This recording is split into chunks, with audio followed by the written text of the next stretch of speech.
도수율이 18.73 주어졌을 때 평생 하면 환산 도수율을 묻는구나.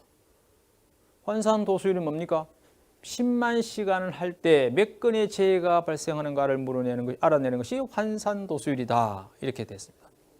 그러면은 도수율에서 환산 도수율은 도수율이 주어졌습니다. 반드시 환산 도수율은 도수율이 주어져야 된다 했습니다. 그럼 도수율 나오면은 도수율 곱하기 100만 분의 평생 근로 시간 수. 여기서는 평생 근로 시간 수가 말이 없으면 10만 시간 조건을 줬습니다. 하루 8시간 월 25일. 요건 좀 하루 8시간 월 25일. 1년은 12달. 몇 년? 35년. 평생 연수를 35년을 여기는 문제에 제시했습니다. 그럼 35년 이렇게 계산하는 거죠. 더하기 잔업 240시간. 잔업 1년에 연간 잔업 240시간이니까 35년이니까 30을 곱해줘야 되겠죠. 이것을 혹 계산할 때 누락할 수도 있습니다. 그래서 100만 분의 하니까 1.73이다. 이제는 뭐 어떤 경우라도 이런 문제를 자꾸 여러분 접해보면은 다 내 것으로 빨리 빨려 들어오게 되어 있습니다. 쉬워집니다. 이해가 빨리 됩니다. 이런 예제가 이제 거의 다 뭐 어떤 경우라도 다 풀어집니다. 여기서도 마찬가지 종합재해지수. 종합재해지수 구하라고 하면 루트 도수율 곱하기 강도율이다. 뭐 그것만 딱 알면은 아무것도 아니죠. 이제 도수율 먼저 구하고 강도율 딱 구해서 루트로 계산하면 됩니다. 이게 왜 이렇게 됐을까? 요거 연총 근로시간 수 300명, 하루 8시간, 1년 280일. 재해 건수. 여기 재해 건수 보면은 월 재해 건수가 2건이니까 연간은 1년은 12달. 이거 또 빠뜨릴 수가 있어요. 이거 이렇게 나오면 월 평균 재해 건수, 재해 건수만 생각해가지고 그냥 2만 적을 수 있습니다. 그것은 1년은 12달이다. 연간 재해 건수 하면 그냥 두 거 하면 이해하면 되는데 월 재해 건수니까 1년 12달 곱해야죠. 요거 누락시킬 수 있습니다. 요게 여기서 중요합니다. 그 다음에 강도율. 강도율은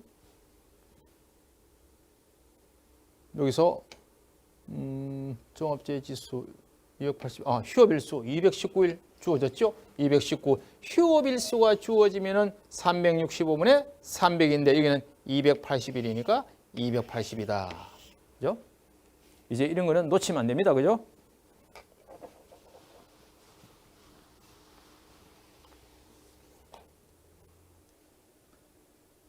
다음에 도수율이 12인 사업장에서 한 해 동안 12건의 재해가 발생했다.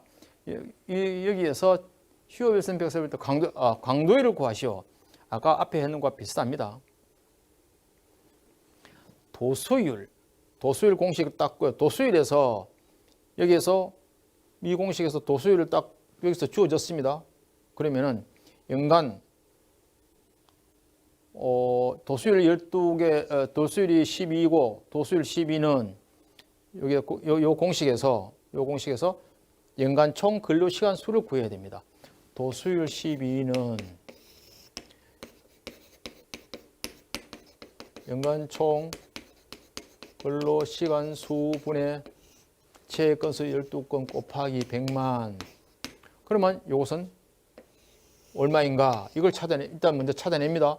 연간 총 근로시간은 100만이니까 12건은 이것도 100만이 돼야 되죠. 100만. 100만 되면 약분. 그래서 12가 되니까 연간 총 근로시간 수는 100만 시간이구나를 알아냅니다. 그러니까 강도율은 100만 시간 분의 휴업일수가 146일이니까 146 곱하기 365분의 250이다. 이 250은 연간 250이라 하루 10시간을 했습니다. 250일로 주어졌습니다. 250일로. 그래서 250이다. 그렇게 하면은 강도율이 나옵니다. 그래서 이것은 도수율을 먼저 계산해서 연간 총 근로시간 수를 먼저 찾아낸다 하는 것. 이게 팁이 될 수 있습니다. 그죠? 자, 이렇게 해서 우리가 이제 재해율에 대해서 계산 문제를, 예제 문제를 다 여러 형태별로 최근 한 10년간 출제된 것 중에서 제가 공통된 거 다 이렇게 분석해서 여기 여러분들한테 소개해 드렸습니다. 이제 이것은 여러분들이 완벽하게 재해율에 대해서는 어떤 환경이 주어지더라도 다 풀 수 있을 것입니다. 그렇게 할 수 있습니다.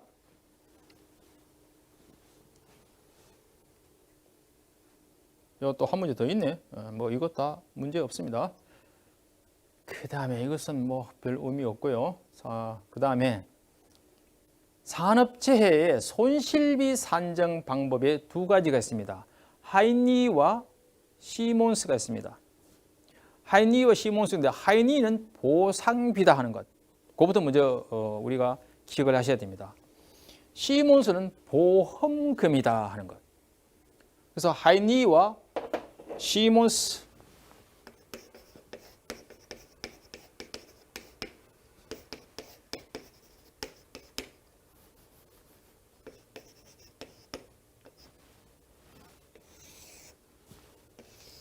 하이니는 보상금이다. 시몬스는 보험금이다. 이것부터 먼저 구분이 확실히 되어 있어야 됩니다. 그 다음에 하이니는 직접비와 간접비로 나눕니다.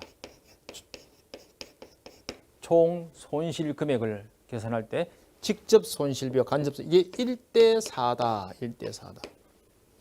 시몬스는 총 재해 코스트가 보험 코스트, 비보험 코스트,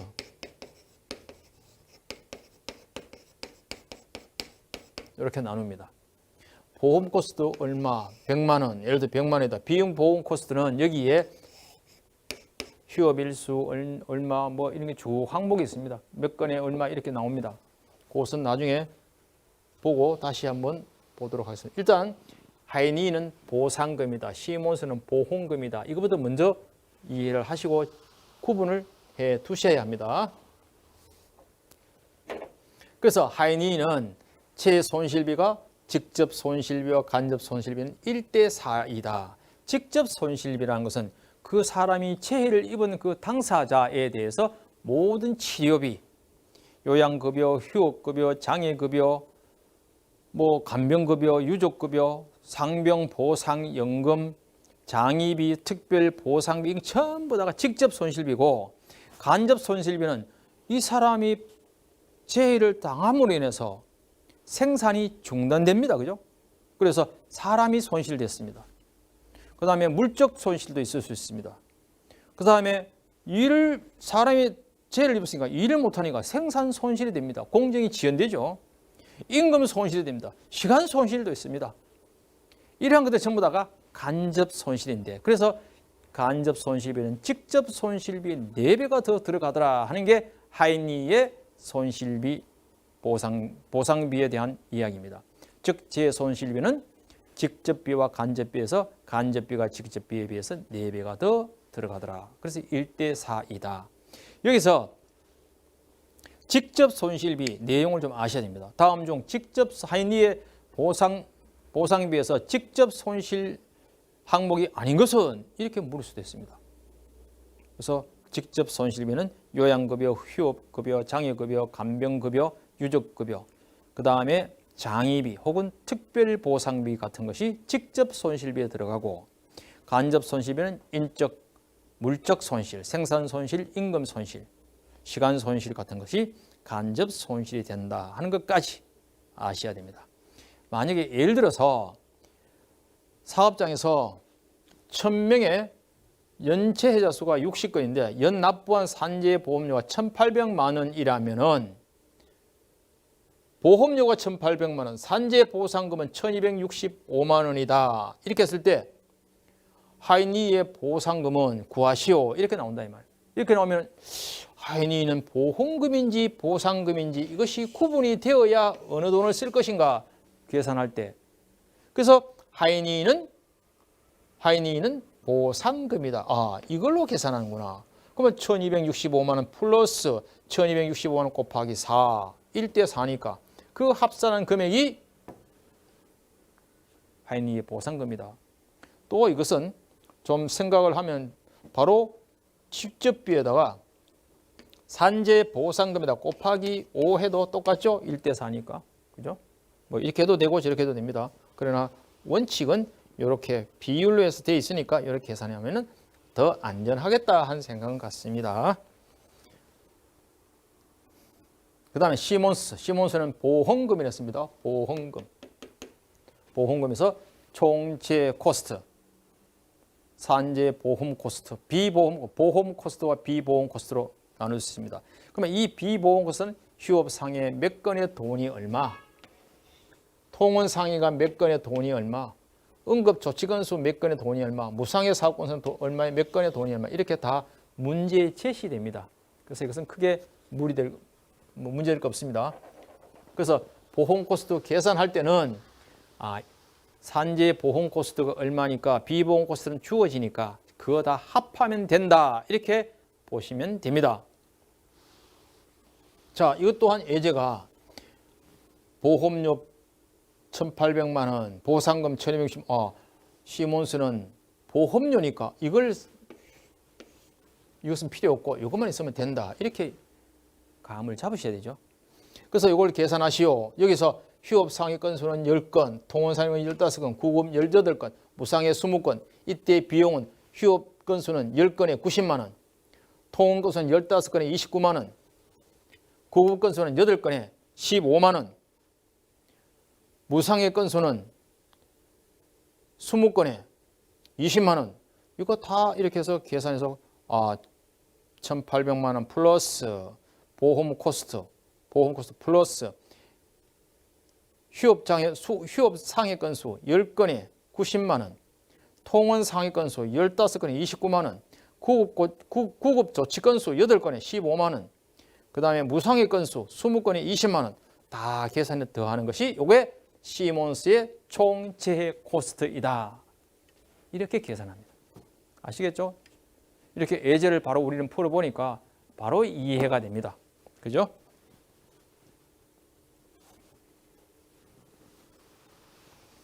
자, 그 다음에는 재해 통계표를 한번 보겠습니다. 이제 재해율 계산 다 해봤고 산재비 계산하는 것도 하이니와 시몬스의 계산한 거 다 우리 배웠습니다. 자, 재해 통계표를 보면은 이것은 그래프를 문제에 이런 그림이 나옵니다. 파레토도가 무엇이냐? 파레토도가 뭐냐? 이게 높은 값에서 낮은 값으로, 큰 값에서 작은 값으로 이렇게 표현합니다. 이렇게 막대 그래프로 그려진 것을 파레토도다, 그 이야기입니다. 그 다음에 특성 요인도는 뭐냐? 특성 요인도는 사고의 원인 관계에서 이게 물고기 뼈 모양이다. 화살표가 왼쪽에서 오른쪽으로 그림이 도식됩니다. 이것도 또 시험에 한번 그때 나왔었습니다. 오른쪽으로 왼쪽으로 풀어가는 게 아니고 왼쪽에서 오른쪽으로 화살표 방향이 전개됩니다. 그래서 원인과 관계에서 어떤 재료, 사람, 환경, 공법, 도구 여러 가지가 있습니다. 이것은 고기 뼈 모양에서 어골상이라 한다. 어골상. 고기여자, 뼈골자. 그래서 어골상. 어골상 한 말로 하면 이건 특성 요인도다. 이렇게 이해하시면 됩니다. 관리도는 어떤 그래프에 의해서 추이를 나타내는 것입니다. 추이. 재해가 점점점 원래 1월 달에서 12월 달까지 봤을 때 재해가 점점점 재해율이 낮아진다. 아니면 추이도가 높아지고 있는 추이다. 이렇게 추이도를 알아내는 겁니다. 이게 추이도입니다. 그 다음에 크로스오버. 두 가지 요인을 서로 비교해서 분석하는 겁니다. 그래서 파레토도는 큰 값에서 작은 값의 순서로 도표하는데 편리하는 것이 파레토도고, 특성은 특성의 요인 관계를 고기 뼈 모양으로 어골상으로 세분해서 연쇄원을 나타낸 거고, 관리도는 추이를 파악하는 것이고, 크로스는 두 가지 이상의 그 요인이 서로 상호관계를 비교하는 것입니다. 크로스 분석은 이것이 재해 통계표의 그림으로 나타내는 이것이 분석, 설명하는 겁니다. 이것을 또 묻기도 합니다. 주로 파레토도 이것을 큰 값에서 작은 값의 순서로 도표하는 것은 무엇인가? 파레토도다. 이렇게. 특성 요인 관계를 어골상으로 세분하게 분석한 건 무엇이냐? 특성 요인도. 재발생 것의 추이를 파악한 말로 하면 관리도. 이렇게 우리가 키포인트를 잡아서 키워드를 보시면서 문제를 풀면 됩니다. 이건 뭐 어려운 거 하나도 없죠. 그래서 체해 사례 분석 연구 순서가 있는데 체해 사례를 분석하는 순서입니다. 이것은 체해 상황이 전제 조건이 파악이 되면 사실을 확인하고 문제점을 발견해서 그 근본 문제점을 결정해서 대책을 세우면 되는 겁니다. 이게 체해 사례 분석 연구 순서입니다. 체해 상황을 파악해서 사실을 확인한 다음에 문제점을 발견하고 그 근본 문제점을 결정합니다. 문제점을 찾았어요. 그러면 그 문제점에서 근본 문제점이 또 무엇인가를 결정하는 겁니다. 그래가지고 대책을 세운다. 대책을 수립한다. 이게 체해 사례 분석 연구 순서이다.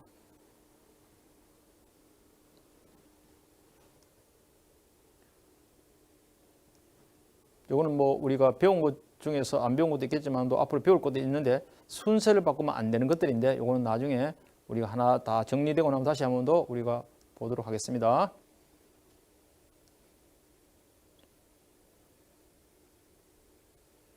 그 다음에 상해 체해 상태 형태에서 상해 종류별 분류를 한번 보겠습니다. 우리가 뭐 뼈가 부러지다 하면 골절을 하죠. 그래서 이거는 별로 뭐 여기 문제될 거 없습니다. 동상, 부종, 찔림, 자상, 칼날 등 날카로운 물건이 찔리다 그걸 자상이라 표현하기도 합니다. 타박상, 뭐 절단되다 하면 절상, 절단 이렇게 표현하기도 합니다. 그 다음 뭐 베있다, 칼 등에 베인 걸 창상이라 하기도 합니다. 베임이라 하기도 하고 뭐 크게 상의 종류별 분류예요. 그냥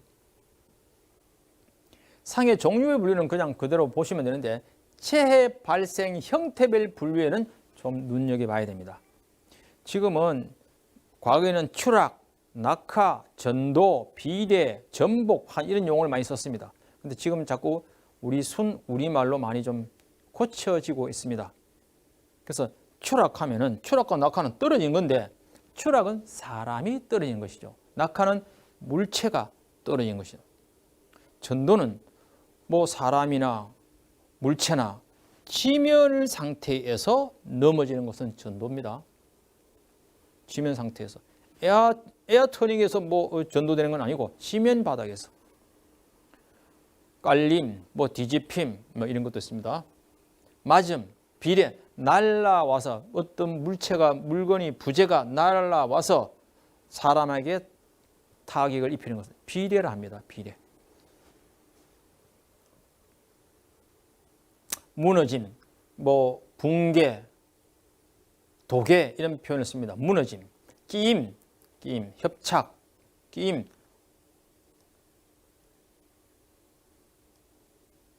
그 다음에 이상 온도 노출 접촉, 여기 여러분 책에다가 표시를 좀 하나 해두세요.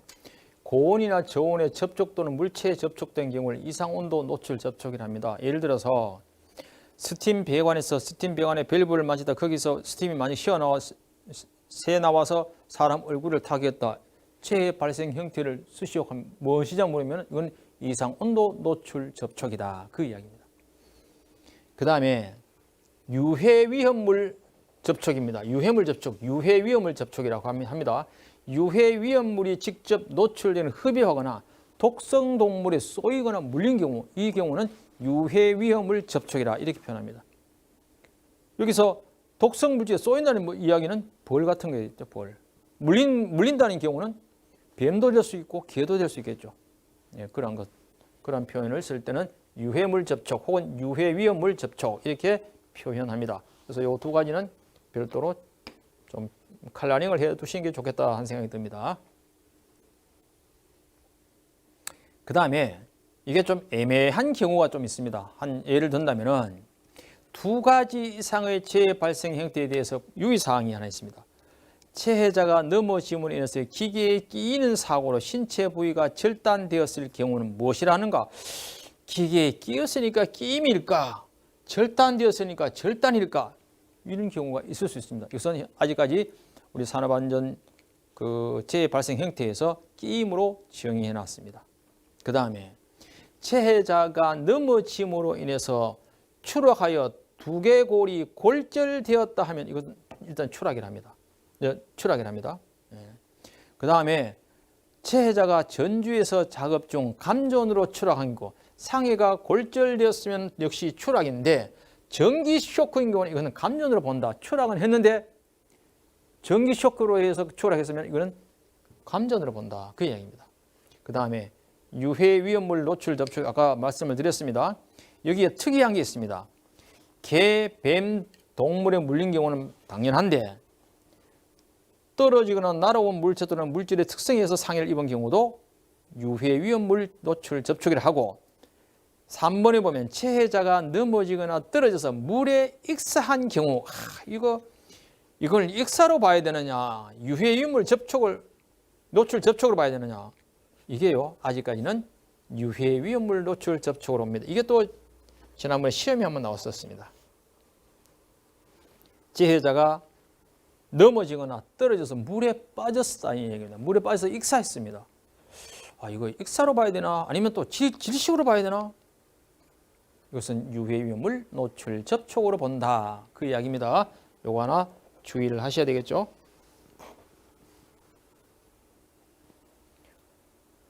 그 다음 기인물과 가해물. 체해 발생의 주 원인이 체해를 가지고 한 근원이 되는 것. 기계, 장치, 물, 환경, 근본 원인 제공물입니다. 사실은 근본 원인 제공물. 이건 기인물입니다.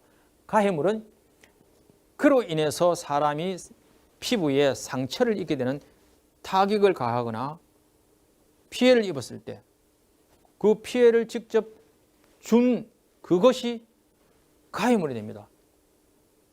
만약에 그라인딩을 하다가 그라인딩에서 그 파편이 사람 몸에 날아와서 입었다. 기물은 그라인더지만 가해물은 파편이 됩니다. 또 부재가 크레인으로 물건을 들고 이동하는데 그 부재가 떨어져서 튕겨서 사람 몸에 튀었다 맞았다. 기물은 크레인이 되고 가해물은 부재가 될 수 있겠죠. 그래서 기물과 가해물 이것도 구분하셔야 됩니다.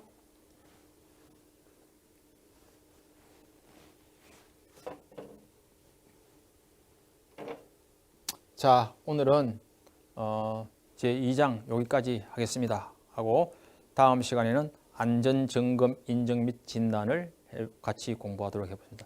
자, 오늘 수고하셨습니다. 수고하셨습니다.